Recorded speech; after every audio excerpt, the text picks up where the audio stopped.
see so many people here. This place, Katua, is one of the last places, I think, where there are sensible, active people still working and doing the right things, or at least so I see it from not so far away in South Carolina, where I live now. I thought I'd start out by talking a little bit about the bioregional movement. And I want to bring that over to an idea of how people could act if they saw that there was some way to leave the odious opprobrium of the American Empire and have a chance to act in a local way, in the way that they want to remake the world. The bioregional movement began in the 1970s with Raymond Dassman, who was a ecologist working for the University of California. Raymond Dassman, whose most famous quote is that World War III has begun. And I'm sorry, it's the war between humans and the earth. And I'm sorry to report that we're winning. That was back in 1970, he was saying that. And he hooked up with an ex-digger and San Francisco mime troupe hippie named Peter Berg. And they either coined the term bioregionalism or picked it up from a Canadian who claims that he invented it. But they began an organization, Planet Drum, and they began publishing the idea of bioregionalism. And it caught on pretty quickly because it was a way of seeing the world that environmentally minded people could use to organize with. And you could take it out, give a talk practically any place, and within a few minutes you could get the people there to understand what a bioregion was, and that they were in fact part of such a region if they just thought about where their water comes from, what kind of birds they have. And so it was a useful tool, and the movement started with a Congress in 1984 in Ozarkia. And it was called a Congress because the idea was that it would have representatives of local organizations that were doing bioregional work. People who were working on water, people who were working on restoring the salmon, people who were fighting pollution in the Hudson River, on and on. And the idea was that they would send representatives to this Congress. It wasn't to be a conference.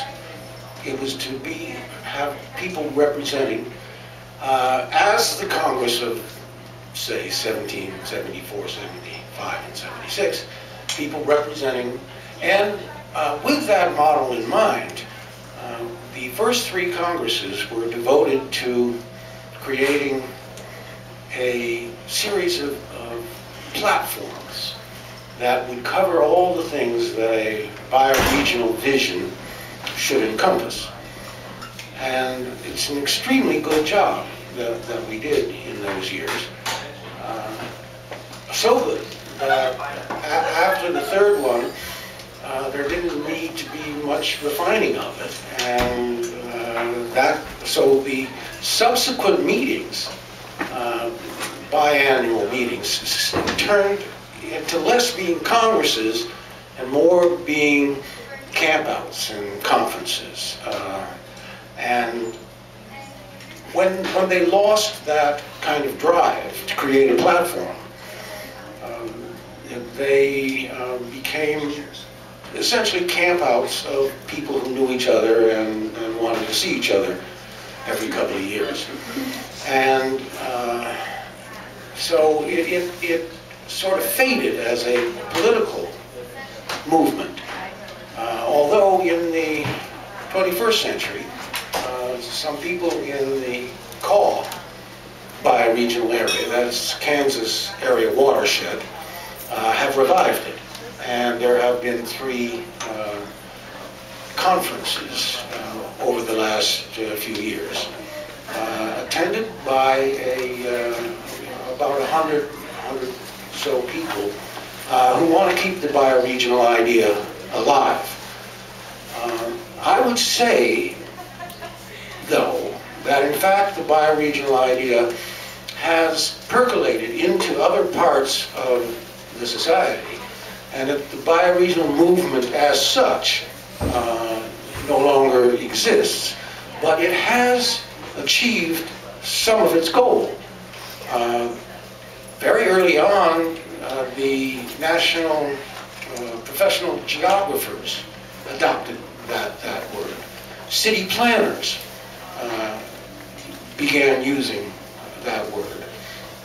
And those are places where it's especially important for the idea to get across that what we want to talk about is not political boundaries, but natural boundaries.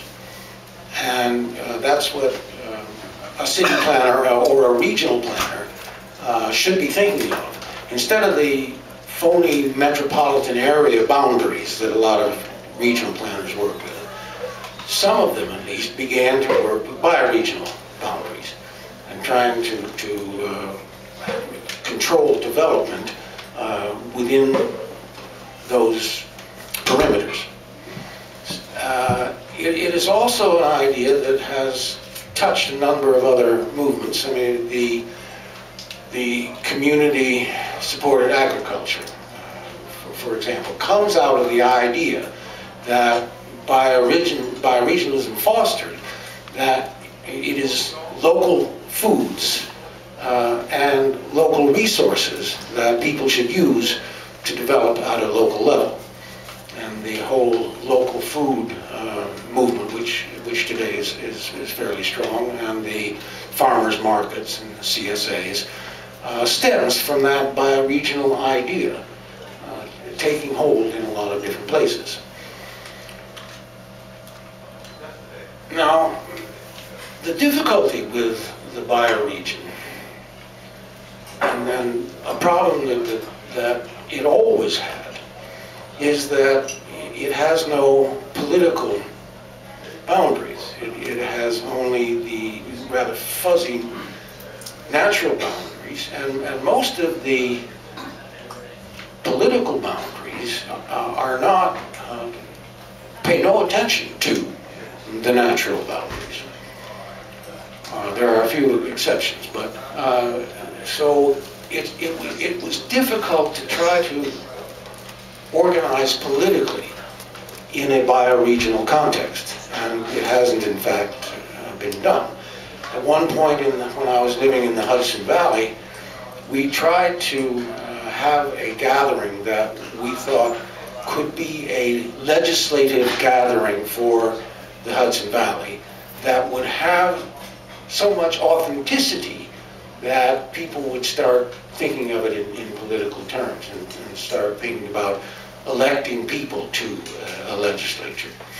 It was a dream only, and it never came to pass, because it's a difficult task trying to get people to see their bioregion as a political entity.